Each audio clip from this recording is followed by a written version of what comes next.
Hello everyone. It's been a stormy, rainy morning here in Singapore, but the sun is out now and smiling on us as we get ready to discuss the role of angel investing in Asia. I am Pat Matthias, your MC for this session, and I'm delighted to have so many of you join us today. For those of you who do not know AVPN, we are a network of funders and resource providers with over 600 members across 32 markets. Our mandate is to move capital towards impact in Asia by providing social investors like yourself opportunities to connect, learn, and lead.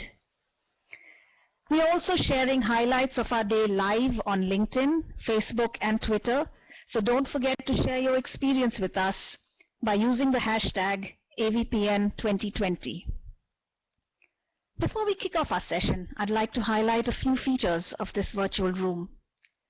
This session will be recorded, and you will be able to access the recording from conference.avpn.asia.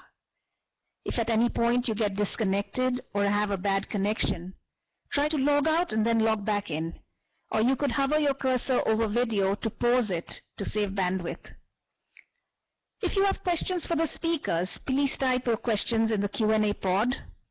You will only see the questions that you have submitted, but know that the team is working behind the scenes to ensure as many of them as possible are answered. And finally, to continue chatting with your speakers and fellow delegates in the session, please make full use of the AVPN connector. The link may be found in the resource section. And coming to the session, today we will be covering the following: an understanding of the angel investing landscape, a deeper knowledge of the best practices for angel investors, and 3, how to increase the flow of capital with a gender lens. The catalyst for this session is the groundbreaking report that SPF has undertaken with ANGIN, which examines angel investing in Southeast Asia. And to lead us through the session, let me introduce you to our moderator, calling in all the way from Japan, Dr. Lily Liu. Dr. Lily is a senior advisor in the Gender Investment and Innovation Department at the Sasakawa Peace Foundation, one of the largest philanthropic organizations in Asia. As a founding team member of the Asia Women Impact Fund, an initiative to invest up to $100 million from the foundation to pursue gender lens investments that achieve favorable outcome for women in Southeast Asia, she currently leads research and program design to advance gender equality, women's entrepreneurship, angel investments, and inclusive business development in the region. Welcome, Lily, and over to you.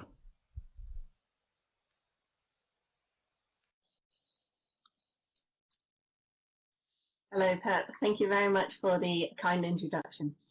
Hello and good morning, afternoon and evenings to friends, colleagues and participants from around the world.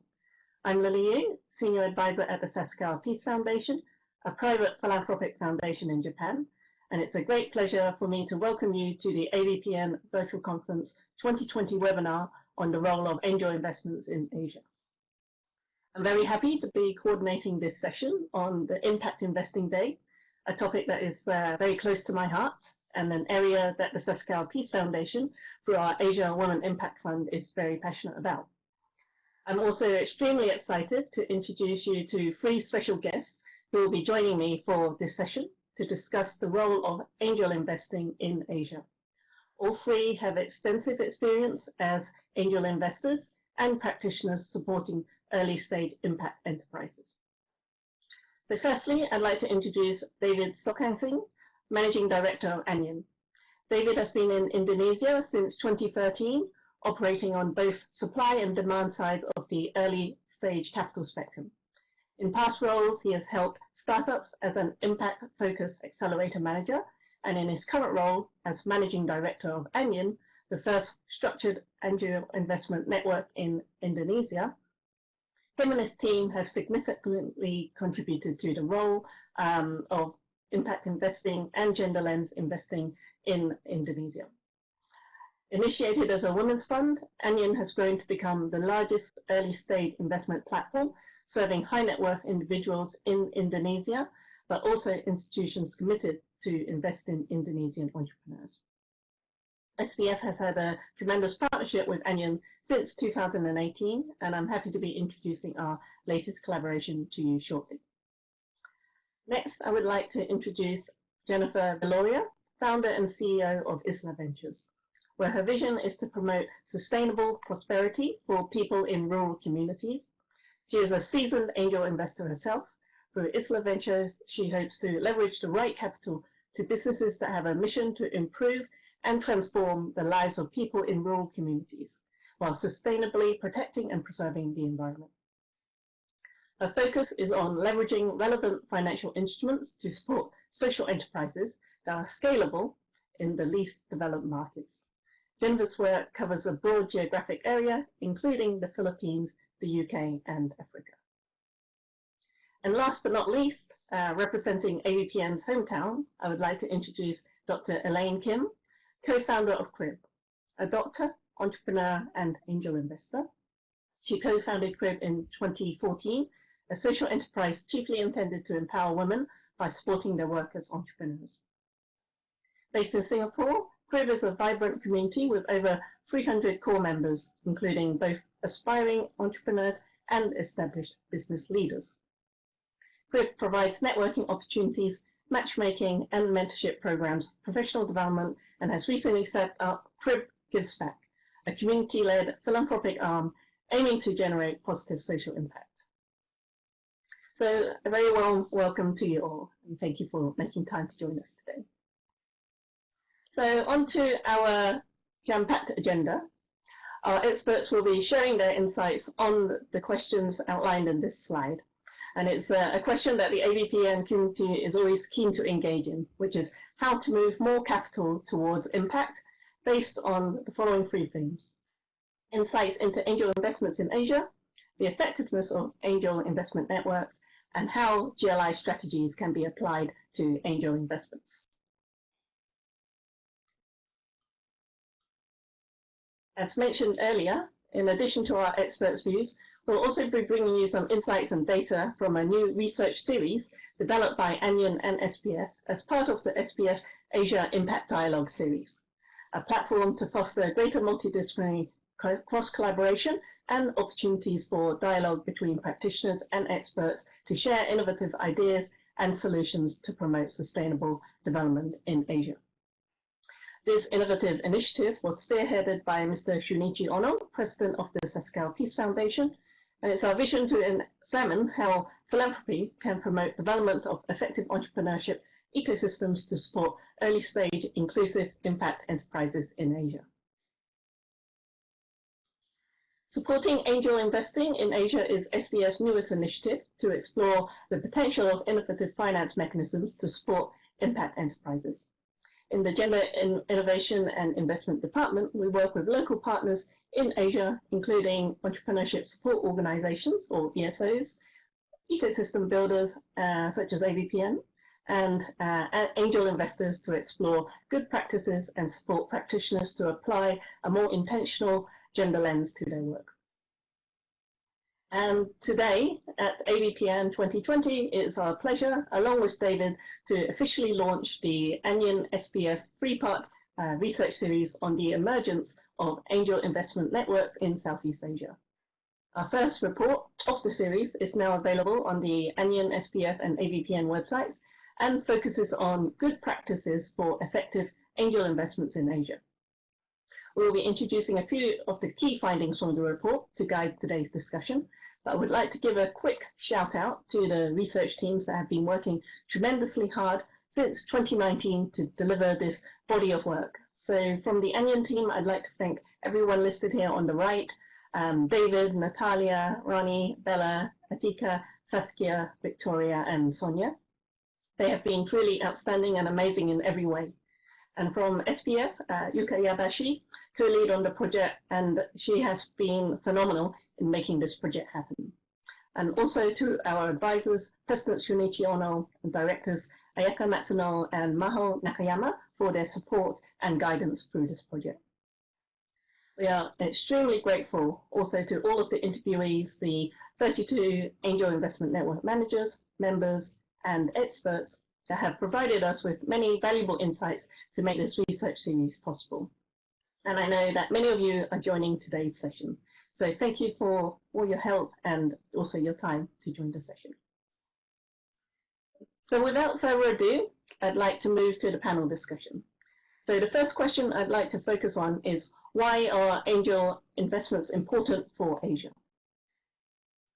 I'd like to introduce a poll, an interactive poll to see who is joining us here today. The poll on the left is on how do you engage with angel investors. Please take a moment to select the answers that apply to you. And on the right, we have a poll which focuses on impact. Have you made angel investments into impact-orientated businesses in Asia? And while I'll give you a moment to do that, I'll just share some of the insights from our research on the importance of angel investments globally. The practice of angel investing started in the US and Europe in the early 1980s and has grown rapidly since. In 2015, angel investors in the US were estimated to have channeled $25 billion into over 71,000 enterprises nationwide. In the 7 years following the 2008 financial crisis, 7.5 billion euro was invested per year in Europe, 5.5 billion euros of which came from angel investors. So angel investments is quite a significant tool in the enterprise and private market sector. For Asia, the data is less clear, as the market for angel investments is still nascent compared to the US and Europe. However, it is clear that angel investors have a prominent influence on the development of early-stage investment ecosystems in many economies in Asia, including for impact enterprises. So a quick update on the poll. Indeed, we do have a rather diverse audience, and the majority at the moment, it's quite close, but the majority have not made angel investments into impact-orientated businesses in Asia. So let me move on to the first question for our panelists in light of the results on the poll. As you all have a slightly different model to impact, David, maybe I can start with you. From your experience and the recent research you've been conducting, how important are angel investments to support impact-focused enterprises in Asia?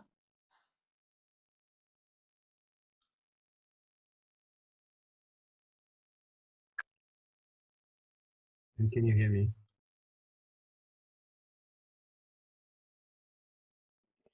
Yes, we can. Can you hear me? Okay, perfect. Thanks, Philippe. Hi, everyone. I guess, I will have two ways to answer these questions through actually the research we did, but also through my experience in Indonesia, right, over the last 5 years. How important are actually angel investors in supporting entrepreneurs and especially impact-focused entrepreneurs?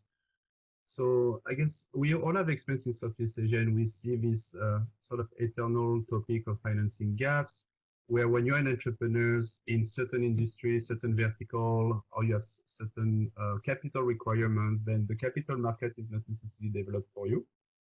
So if you are looking, let's say, below 100K, you're operating in rural areas, in a very impact-driven organizations with no technology leverage, it could be actually very difficult to raise capital. Because most of the institutional investors are not actually necessarily going to these premises. So we believe actually that, and we see this on the ground, that actually angel investors have, with individual money, due to their flexibility, have been quite active actually in this financing gaps. So that's probably one of my first answers, actually the role of individual money and angel investor to close these gaps. And second point is actually the role we see also as a catalyst. So based on my experience in Indonesia, when I look at actually impact organizations or social enterprise who receive capital from impact investor or institutional investors, 90% of them actually receive funding from angel investor. Whatever this funding has been made through an angel investment network or through individual investors, most of these companies build their first initial tractions actually through leveraging the capital of angel investors. So we have some assumption that if this capital was not provided, then the traction would have not necessarily built to actually take this company to a stage where impact investors actually would be interested.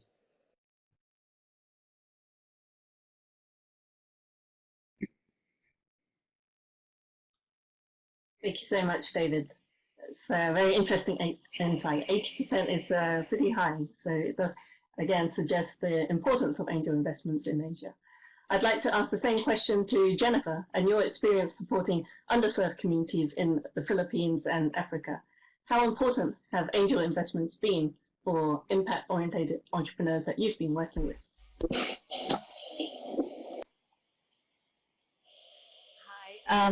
Good morning or good afternoon all. Greetings from sunny London, where I currently am. For me, angel investments or angel investors are the frontliners in the investment world. And, because we take very high risk in the hope, not guaranteed, of an exit or, with our capital intact and potentially some ludicrous return. But, as an angel investor for impact, I think it's even harder. And even harder when we're talking about my particular area, which is investing in rural development, as I would say. This is actually an area where, there's a lot of heart-driven investment and potentially angel investors, but they have very little money, but very, very big hearts. And so a lot of the kind of, investors that we are looking at and we're connecting with are micro investors per se, and that have the heart to actually make a difference, but not the real capital to do so. So how do we truly empower them is something that we're really looking at as well. So yes, it's a very, very big role to take on. Thank you. Thank you, Jennifer. That's an interesting insight. Thank you. And yes, we've also heard that argument, the balance between resources and passion. I think this is something that we'll continue to discuss throughout this webinar and after. And Elaine, you are from Singapore, the place where angel investments essentially took off in Southeast Asia. Can you share your perspective on angel investments for impact-focused entrepreneurs? Absolutely. It's a pleasure to be here. And it's nice. Thank you for sharing all your insights, really. They're very, very helpful.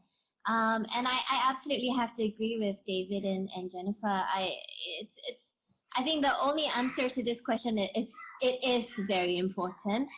In my particular field, I actually have obviously, as you guys have mentioned, I run a nonprofit social enterprise for women entrepreneurs.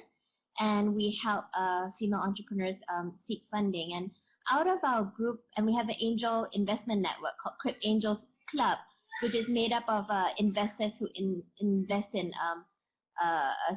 women-led startups. And I can say that out of all the entrepreneurs that we have in our network, a good maybe 1/3 of them either run a socially conscious business, an impact-driven business, or a social enterprise altogether. And I would say that almost all of them got off the ground through seed funding from angel investors. Because, honestly, as I think some of you have pointed out, a lot of these founders definitely have a lot of heart, a lot of passion for wanting to start a business that they feel is going to have a positive impact in society, but they may not have the resources or the ability to fund and get the mission off the ground. And so, the power of angel investors it cannot be understated at all. Like I cannot be overstated, right? It's just angel investors are the ones that power and create and make these dreams of creating these startups that have a positive impact on society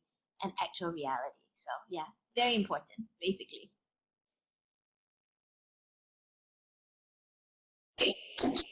Thank you so much, Elaine, for sharing that perspective. And I particularly want to touch on the point you mentioned around supporting women's entrepreneurship and applying that gender lens in a little bit. So please bear that in mind. I'd like to move on to our next question, which is, how we know that there are different forms of angel investments available, and in many emerging economies, unstructured informal investments tend to be the norm at the start of the investment process. But as many angels entering the market, an ecosystem starts to flourish, leading to the development of a more formal angel investment network. So in this next session, I would like to understand, are angel investment networks a growing trend in Asia? So I'd like to introduce another interactive poll. We'd like to hear from you again through these two questions.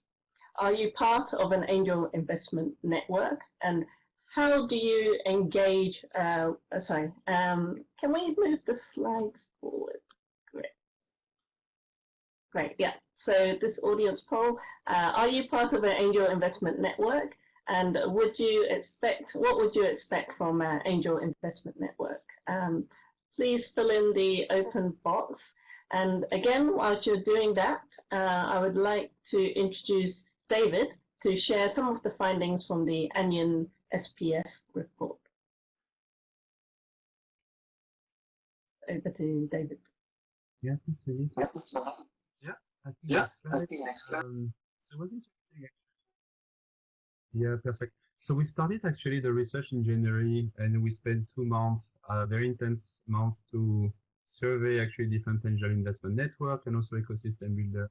And I think the first thing we realized is there's actually clearly a lack of documentation and reports done on angel investments in Southeast Asia. So we may find some national or country level short report on angel investment, but actually no research was done at a regional level. So this is actually a mapping of actually all these angel investors we identify across Southeast Asia, and actually that's the first time someone actually put this on the same map. So we identified 21 active angel investment network in Southeast Asia, and this is really a snapshot of pictures of today, because the market has been very dynamic. We see new players coming all the time. Actually, and also because it's also a challenging market with also difficulties that the operator face. We also see sadly some operator pivoting their model, closing down, but on both sides, new entrants or exit. Actually, it's a very interesting dynamic. Next slide. And as you can imagine, basically, we try also to identify different type of markets, because Southeast Asia is always seen as one sort of big region, but there's so much difference between each country.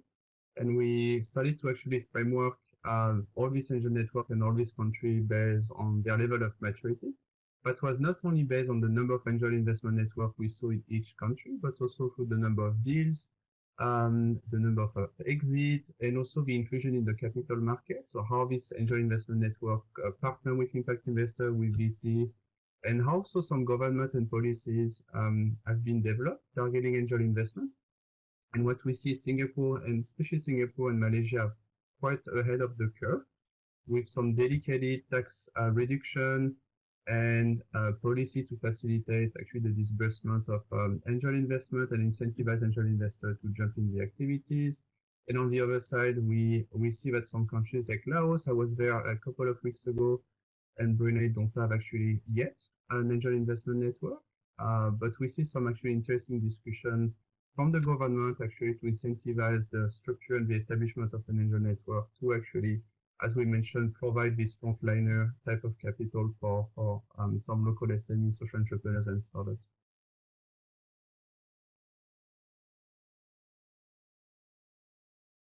Back to you. Great. Thank you so much, David, for introducing that trends data. There is certainly much more in the report, so I'd request you to have a look at that. But besides the data, what is the situation in practice? So I'd like to switch back to our panel now and ask them, what is your experience of investing as part of an angel investment network? Are angel investment networks effective? And we can see from our poll, actually, majority of our participants today are not part of angel investment networks. So your answer answers will be very interesting to them. So let's start with Jennifer, please.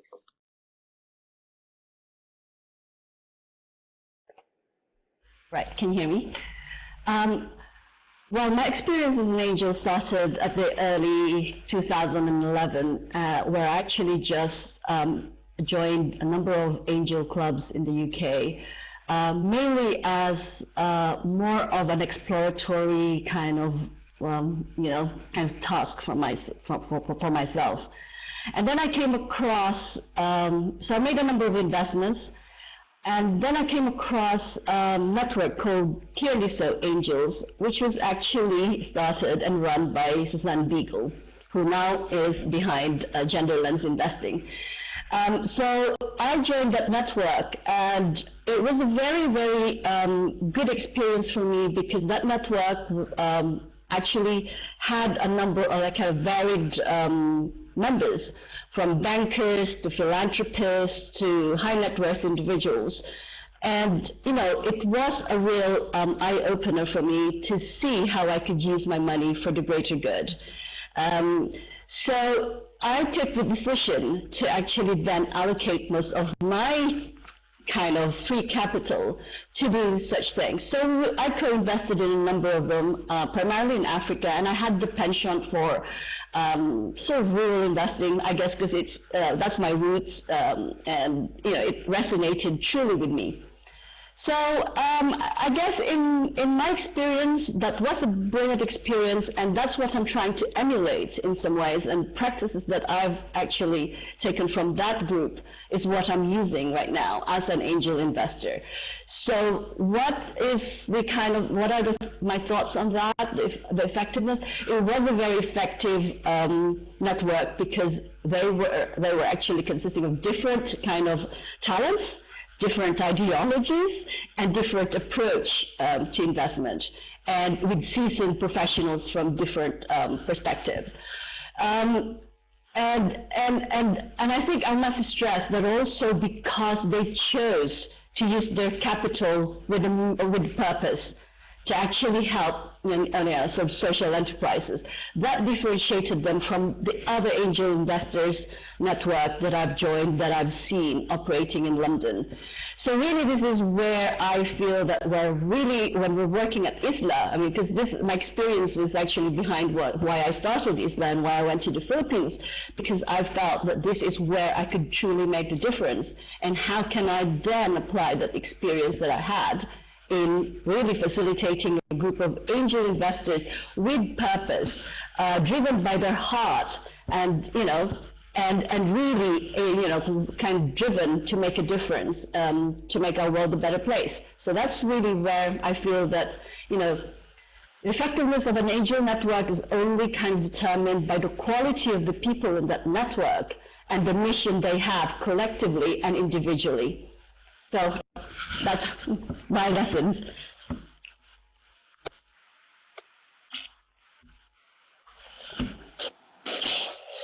Thank you very much, Jessica. Really speaking from our own experience and practice. I very much like the experimental approach, testing the water, and then trying to build on that and creating your own network. I'd like to ask the same question to Elaine. How do you feel angel investment networks are working based on your experience, and have they been effective for your work?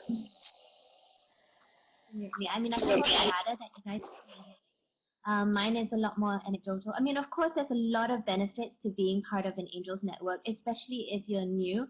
So when I started investing as an angel investor, it was also, you need to, it helps a lot to be part of an angels network, to even just understand the space, to meet other angel investors who are more seasoned than you, who are able to give so much advice. I think also just getting that deal flow, being able to see the kind of deals that are out there. And usually if you're part of an angels network, there's already a baseline assessment of the deals that come through. So you know that you're not just looking at completely scammy deals, I suppose, for lack of a better word. And of course, the ability to be able to syndicate with other angels. So that means putting in smaller ticket sizes to get into a deal, where if the normal investment ticket sizes would be too large for you individually, and so that allows you to be able to have some diversification in your portfolio.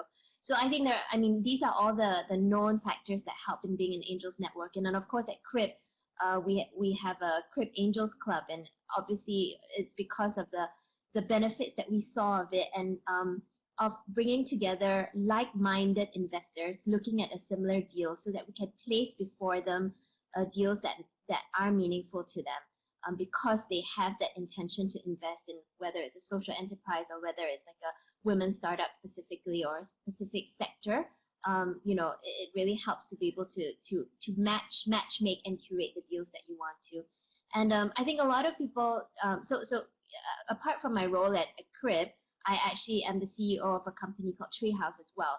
And Treehouse it's basically it's an integrated co-lifestyle space for working parents and their families, and we have a co-working office with a childcare in the same space. And what a lot of people don't know is that the reason I'm actually involved in Treehouse and running Treehouse is because I started out as an angel investor for Treehouse way back when they were raising their original seed funding. And so from an entrepreneur's perspective, I also know that, and that was a lot of the angels that came in also came in through the CRIP network as well as the Angel Investment Network. And later on when we did our pre-series A funding, that was also largely led by a syndicate of angel investors. And so from just my own personal perspective, I've seen so clearly the power of angel investing, creating a business that would not have been born if not for these angel investors. And on top of that, bringing together these like-minded angels through a network, right, who are passionate about similar things and are able to really be the best sort of active investors for a startup because of that like-mindedness, because of that power of network, and because of that curation and matchmaking that happens from an angel investment network. So yeah. Wonderful. Thank you so much, Elaine. That's a really great experience, and I think we're hearing some similar themes between Jennifer and Elaine's experience, bringing together intentional people who want to create impact with similar purpose, and actually having that more formalized structure. And so I'd like to ask the same question to David, as head of one of the largest angel investment networks in Indonesia. What has been your experience? Could you share a little bit with our participants? Because not myself investing actually. So I'm running this angel investment network, but I'm actually probably the only one not actually investing. So I guess also something important to understand is I think the experience of someone like an angel investor with an angel investment network is very related to one experience with one entity.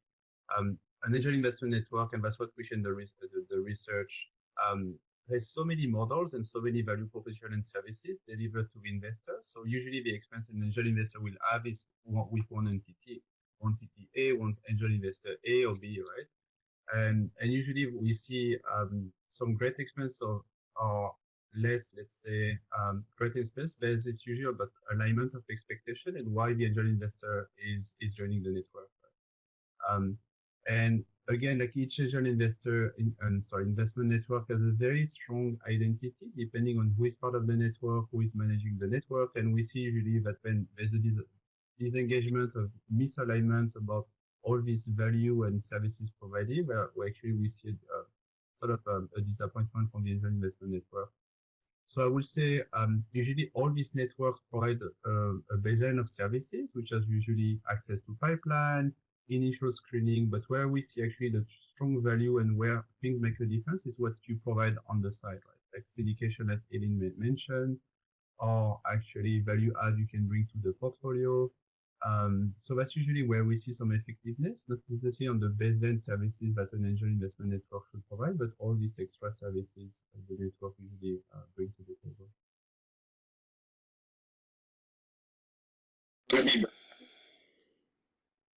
Thank you. Thank you so much for that, David. So yes, and I think you touched on quite a lot of the insights that are coming through the report as well, that need for alignment and having that identity. And there are certainly quite a lot of diversity in terms of the mission and resources available to different angel investment networks across Asia. So I'd like to now turn to our last major theme of the session before we open up to audience questions and answers.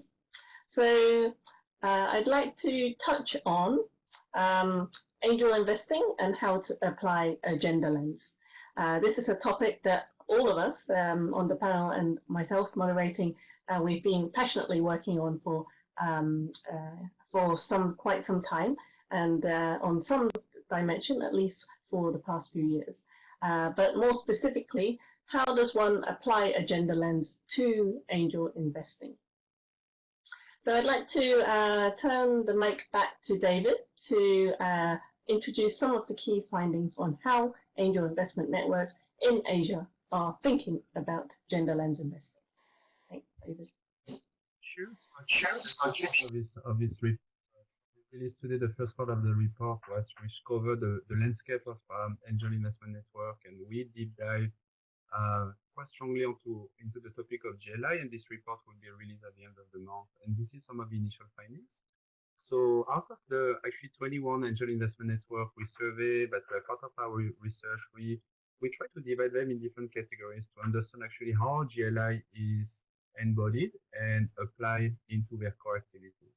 So on the left side, you have basically angel investment network such as Crib or Ladies Investment Club that became Her Capital quite a few months ago, and also Angel of Impact, who actually have GLI as their core practices, and it's actually their core mission.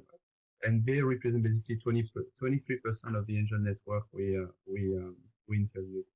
And then on the second, on the right side, we have basically where I think we place ourselves with ANGIN, where we are not fully focused on GLI, but we integrate best practices as much as we can into our daily operations, right? And we basically represent 14% of the market.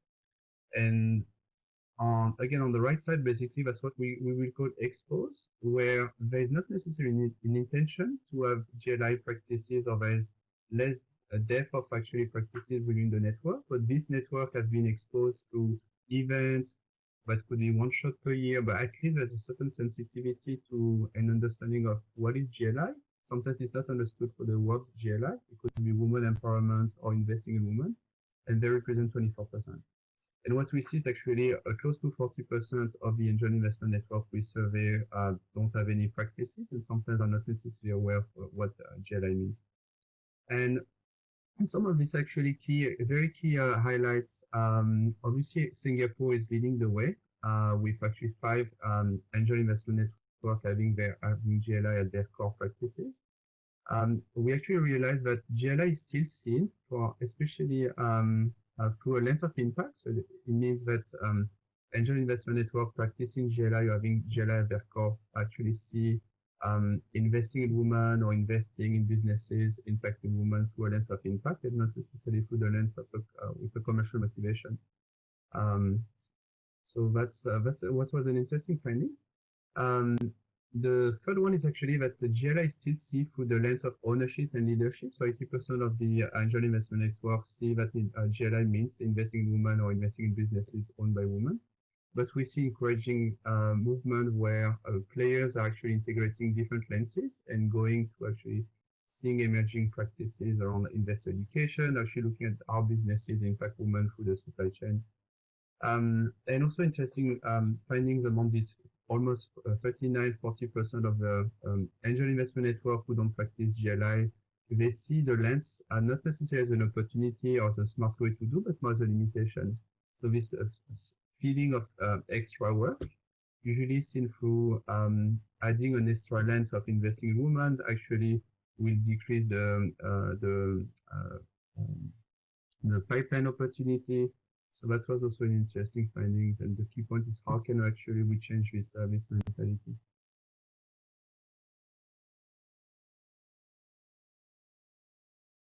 Interesting part Thank you so much, David. Yeah, and some very really findings there. So I'd like to come back to our panelists and ask you, how do you view gender lens and how do you apply a gender lens to your angel investment? So this time I'd like to start with Elaine. You must be very happy to see Singapore as the leader in GLI here. So can you share your views? Yes, well, obviously something that's very passionate that I'm very passionate about, being the co-founder of CRIB, which is all about really empowering women entrepreneurs and investing in women, right? Especially through our CRIB Angels Club.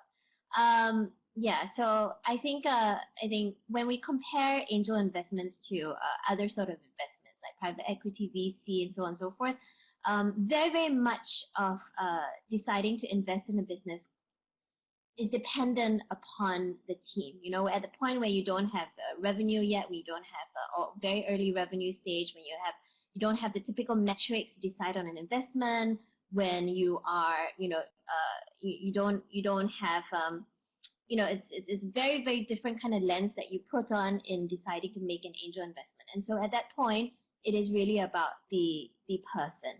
It's about the founder. It's about the team that really drives a lot of decisions about going into an angel investment, apart from the idea, of course. And so, the sad truth is that in our society, whether we like it or not, there are intrinsic gender biases that still exist when people look at investing.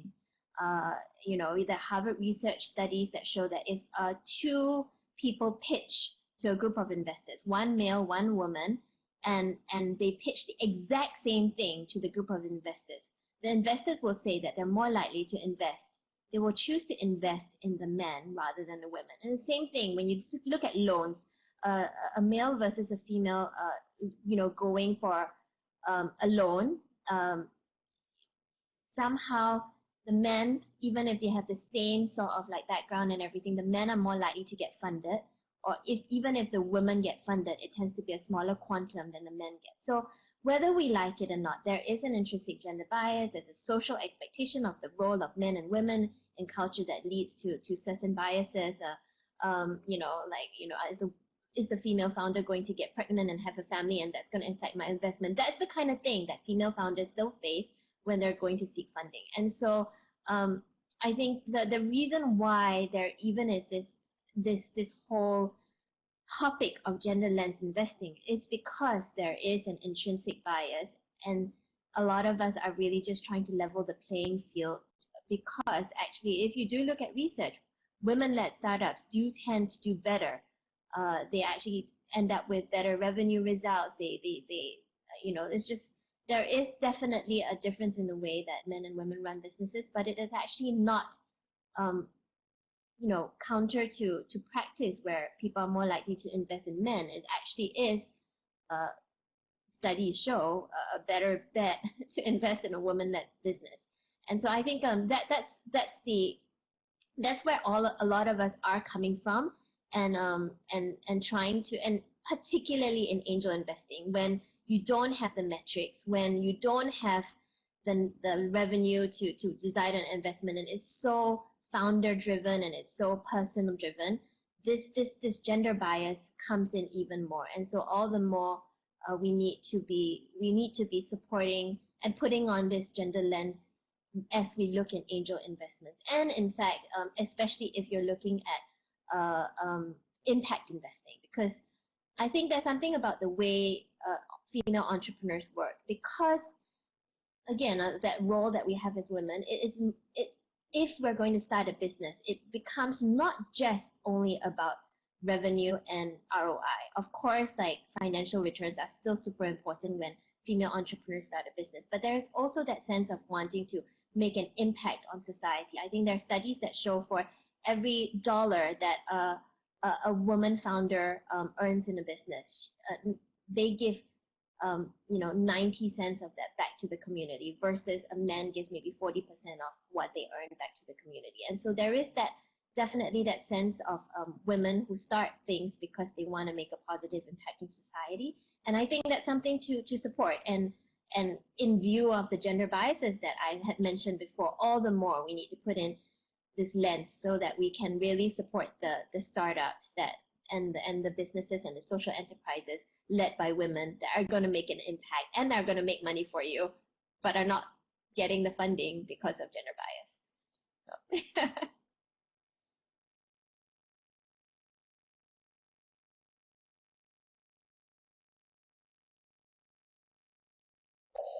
Phil, do you have the supplements to Elaine and the topic of gender lens investing not only being the right thing to do, but the smart thing to do? This is a reoccurring theme that we've experienced throughout ABPN and also through the session on Tuesday. So can you share a little bit more about your perspective, please?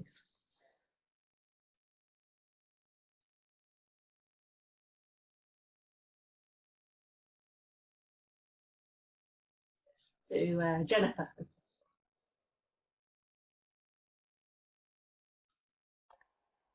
Sorry, hi. I think I didn't hear you then. I think as a woman angel investor, I also have a bias towards investing in women, mainly because I do understand them much better. And I can build a more personal relationship with them.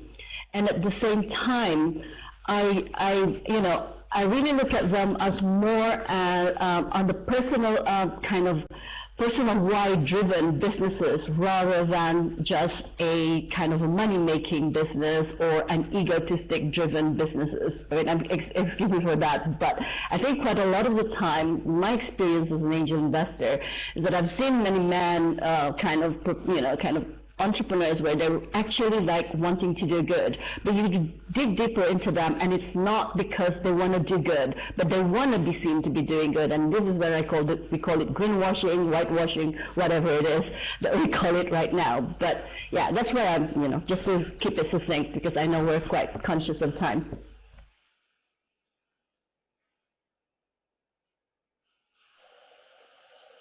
Thank you so much, Jennifer. And I think this is one of the points that David also covered in the slide around balancing commercial motivations as well as impact motivations. So, David, what do you think? What is your philosophy on gender lens investing for angel investments, especially as ANGIN started as a woman impact fund? Can you share? Yeah, so I guess, people understand an angel investment network at the end of the day is a marketplace, right? A marketplace and an intermediary where we connect the supply of capital to a demand of capital. So we connect investors and entrepreneurs, and we operate a process system actually to be sure that this journey to connect the supply and the demand is done efficiently. So it means when it comes to GLI, it's not only looking at who we invest in, but also how we operate as an entity, how we invest obviously, and also who we work with and where we invest, right? So I would say that's where we learn is actually our GLI commitment has been actually at this 3-layer, right? Where we think of who we work with as investors, right? So the reason why the ANGIN was started as a woman investment fund is our initial founder realized that women are usually excluded from the investment process compared to their peer, like say husband, where they never been exposed to deals, they never been actually asked to join an angel network or asked to join a discussion to invest in startups. So that was the main reason, to actually include women into the investment decision and investment activities. Then that's the work you can do on the supply side. The work we do on our own process is actually to think about actually how we do screening, how we do due diligence, how we organize events, how we train our team actually around gender bias, or how we collect more gender-related data. That's the work we do as an organization which process the funding.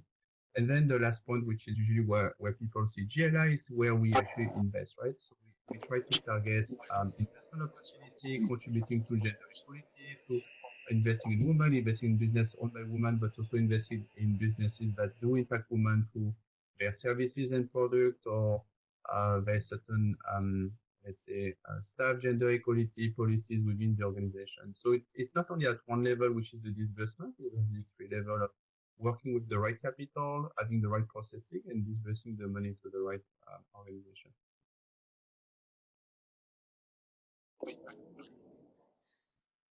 Very great to hear. So I think as we're coming towards the end of the session, we have a few minutes for question and answers from the audience. So let me start by asking Jennifer a quick question. How can we get comfortable with such early stage investing? Please share your experience of a successful case and also a failure. Thanks. Just a couple of minutes. Great. I think in terms of comfortable and like being comfortable, I think you need to really truly get in here knowing that your capital is going to be at risk, that you may not get it back, but you can write it off for the greater good as a price for, as your contribution to society. That's how I look at this. I'm not here to really, I'm not driven by the monetary return because I know that I'm investing for impact. So that's really where the floor that I'm starting from. Now, when one of the success investments I have is a company called Aduna, which actually I co-invested in via the Clearly So Angels here in London. This is a social enterprise in the UK that championed the use of baobab as a waste, an input into a healthy, nutritious snack brand of food, or like healthy brand of food. It was when they presented to us, a lot of the people around us, like potential co-investors, really looked at this. It's in Africa, it's in rural community, and it's in food, right? And they were looking at it from kind of a top-down approach, and therefore you cannot really look at this kind of thing from the top-down approach. You have to really look at it from the bottom up and align that with what you are intending your capital use for. So, I mean, to cut the story, Aduna, I was one of the first angel investors in Aduna. It's not a very successful social enterprise in the UK. It won various awards, and now it's a very, very trendy kind of business to have because it's a lifestyle food for health and wellness with impact in rural communities of Africa and women. A lot of the kind of impact is on the women, local women communities.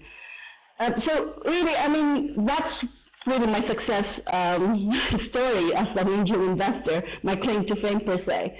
Now, failures, I still don't have any failure per se, because when I invest with my full gusto to actually make sure that my investee is supported.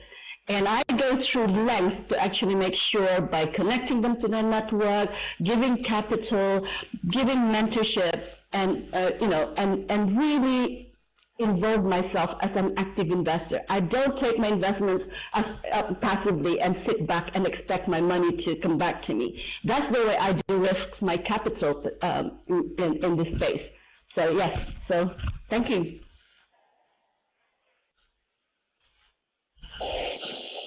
Thank you so much, Jennifer.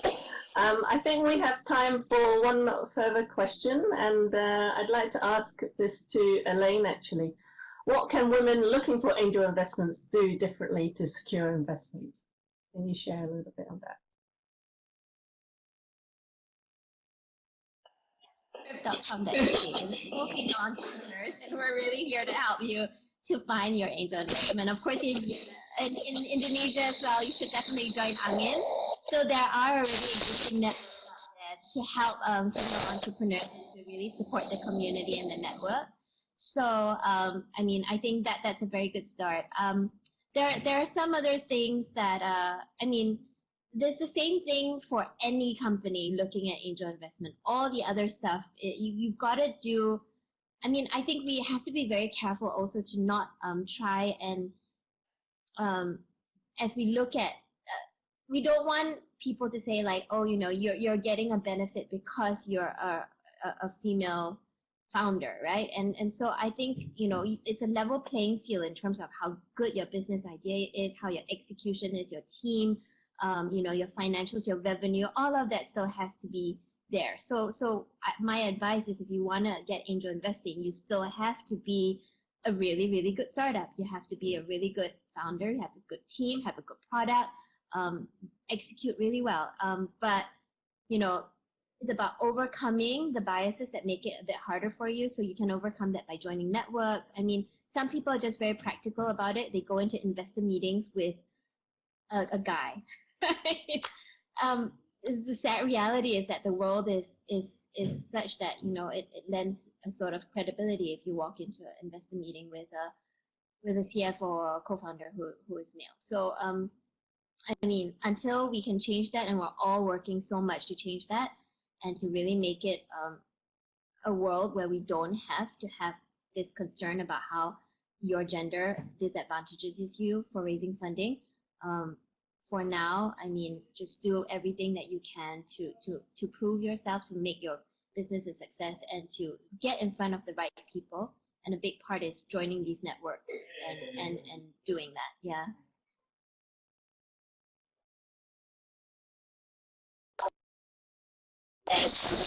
Brilliant, Elaine. Thank you. Some very good advice there. So for the women entrepreneurs who are listening, please follow Elaine's advice. I'd like to move back to the deck and come back to our last and final question in the next couple of minutes.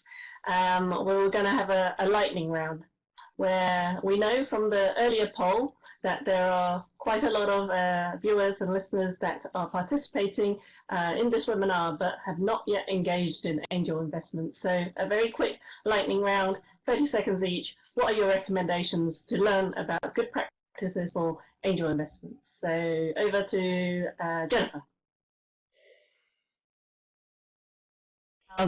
Yes, for me, invest with passion and have a deeper understanding and compassion for the entrepreneur and the community they serve, but detachment from the outcome, and consider your investment as a prize for the betterment of the society, and measure your ROI as your personal growth and experience above, you know, financial return. That's my take on this.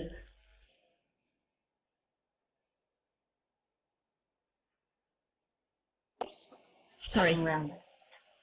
Sorry.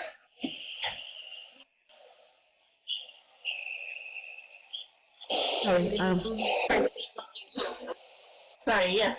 So the same question to Elaine. What are your recommendations to learn about good practices for angel investments? I think already here at this webinar, clearly you have an interest, and I think it's always just a good to just get plugged in.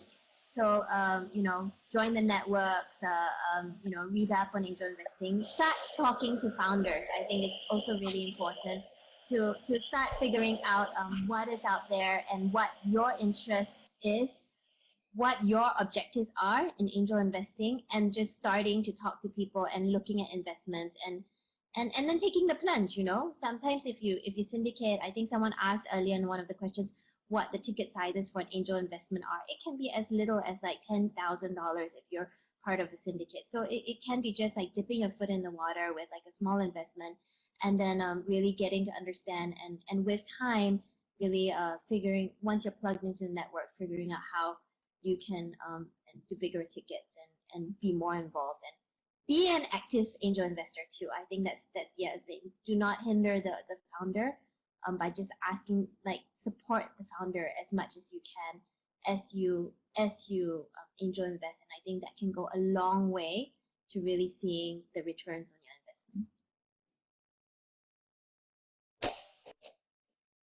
Elaine. And I know, David, this question, I'm sure you can talk for a very long time about this, but maybe if we can bring up the deck, there is a new resource that ANGIN is developing alongside it. Maybe you can just quickly touch on that.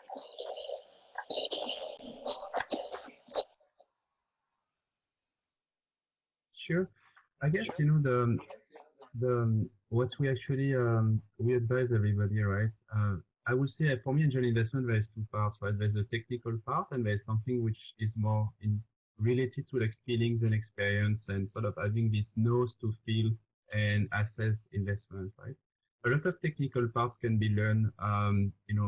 There's a lot of resources online, and that's why actually we brought this curriculum and masterclass that has been designed with 40 experts we sourced from Southeast Asia and people who have experience in this market to actually share key learnings, technical expertise on the investment side. And when it comes to this feeling and this nose, as I mentioned, to learn to spot the right investment, to assess the trends, I think this is something I will do is piggyback on people with extremely good experience in the ecosystem who have made investment, have probably lose a lot of money, but also managed to back the right entrepreneurs because they knew how to actually assess the market, assess the founders, see things that others were not seeing necessarily.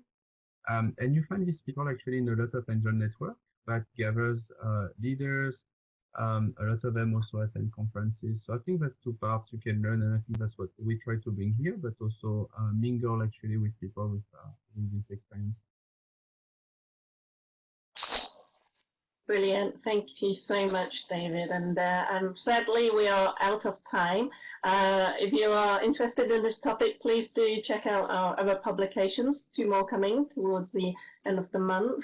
And I would like to say thank you so much for your attention. If you have any other ideas on how to support angel investments, support impact enterprises, please email avpn at this email address. So back over to Pat. Thank you so much. Thank you, Lily, and thank you to all our panelists. We have now come to the end of our session, The Role of Angel Investing in Asia. This session was made possible with the kind support of our lead partners, Chandler Foundation, Stockholm Environment Institute, the Yidan Prize Foundation, our knowledge partner, Standard Chartered Private Bank, and our impact partner for this session, the Sasakawa Peace Foundation. Starting now is the Public-Private Solution Sandbox to discuss climate financing models, and at 3:30 p.m. Singapore time, we have a keynote address by Jose Viñals. Please stay tuned, thank you, and enjoy the rest of the conference.